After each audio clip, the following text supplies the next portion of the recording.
November is here, and that means most of the leaves have already fallen off the trees, and it's that time of year where you got to figure out how to dispose of all those leaves. Leaf pickup and leaf burning for some is what we are on track for in this week's Climate Friday newsletter. I'm going to break down safe ways to burn those leaves and also some better alternatives that you can use to get rid of all those autumn leaves this season. Let's get into the graphics and jump into this week's edition of Climate Friday newsletter. Leaf burning is something that many folks do this time of year. In some municipalities it's not legal, but in some areas it is, and folks opt to get rid of the fall leaves that way. Now, you may have noticed this time of year the sky looks a little bit hazy, in particular during the late evening, overnight, and early morning hours. Now, the reason the sky looks hazy is due to leaf burning, and that has some big impacts, including the air quality. And in this week's Climate Friday, we're going to talk about some of the effects of the burning of leaves other than that hazy appearance that you may see in the sky.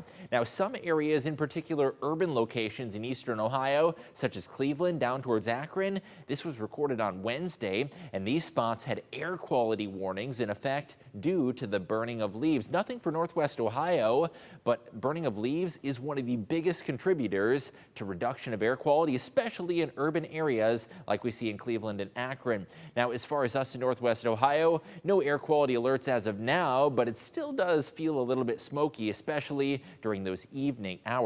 Now, the reason for that is the burning of leaves releases pollutants that come in a number of different forms. For every 1 pound of pollution, you get out of 20 pounds of burned leaves, which is quite a bit of pollution in the air due to the burning of leaves. Let's talk about some of those particular pollutants and some of the compounds that are released in the burning of leaves. There's three main categories that we're going to break down, the first of which is particulate matter. Now, that is basically fine little pieces of shredded leaves that move up in the atmosphere, and particulate matter is bigger than the normal air that we breathe in. These particles are a little bit bigger and can cause some issues when breathed in. Hydrocarbons, the second class of compounds released, and carbon monoxide, something you may be very familiar with, is not good to breathe in, and all of these can be causing health impacts and are known carcinogens as well. Now, even though most of the health ailments from breathing in these chemicals take years and decades to come to fruition, there are a few short-term symptoms to breathing in some of those particulates from the burning of leaves.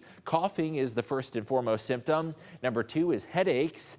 And you may have a headache this time of year due to breathing in some of that hazy, smoky air from the burning of leaves. Also, trouble breathing, especially in folks with asthma and respiratory ailments. And last but not least, if you have irritation in your eyes from stepping outside and spending a lot of time outdoors with that particulate matter in the air, and even nose irritation from breathing in through your nose, those are common side effects of breathing in some of those leaf compounds. Now, certain groups of people are more susceptible than others, even though everyone really should be wary of breathing in some of that smoke.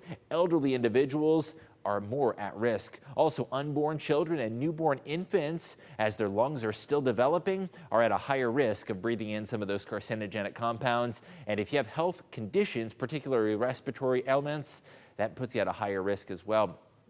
Long story short, lower air quality caused by the burning of leaves impacts the young and elderly especially, and those with respiratory illnesses. So we talked about the health impacts. What about the other ramifications of leaf burning? Fire risk is something that we talk about very much as well. Now, many of the fires that exist are actually caused by man-made reasons, especially during the dry spell of weather we've had lately this fall. The fire risk from leaf burning is escalated. Here's the latest look at the drought monitor across southern Michigan. From Detroit through Toledo, all the way down towards Findlay and Lima, that brown color shows you a moderate risk of drought. Now, looking a bit to the east and west, that yellow color, that indicates abnormally dry conditions, but it is really the brown shaded region across the central portion of the viewing area that really needs the rainfall and has had the biggest rainfall deficit, especially from Monroe down towards Toledo, Bowling Green, Findlay, even over towards Putnam and Henry counties. These spots are in need of a lot of rainfall, and you'll see that brown color shows moderate drought conditions. Now, if you are under a moderate drought,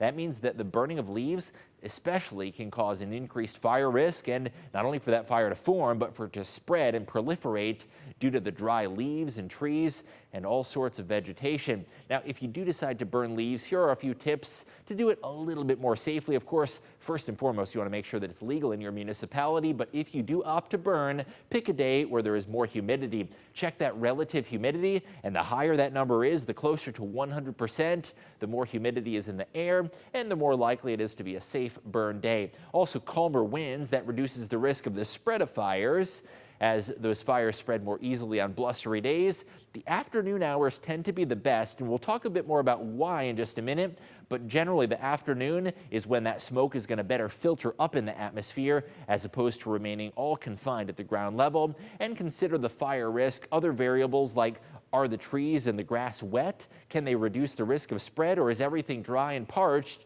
And will that fire spread more easily? There are a couple other great alternatives if you opt not to burn. First and foremost is composting. Leaves can actually make a nice natural fertilizer.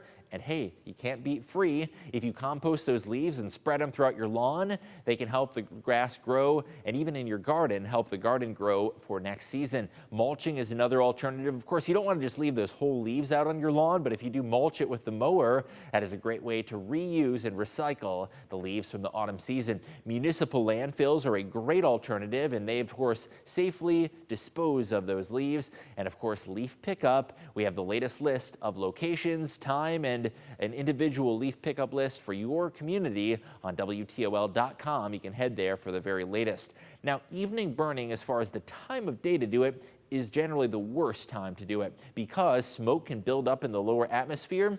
During the evening, an inversion develops in the atmosphere. What that happens means that there's warm air up high in the atmosphere and cooler air gets trapped near the Earth's surface. Here's the ground level, and let's just say you're burning a fire in the evening after dark.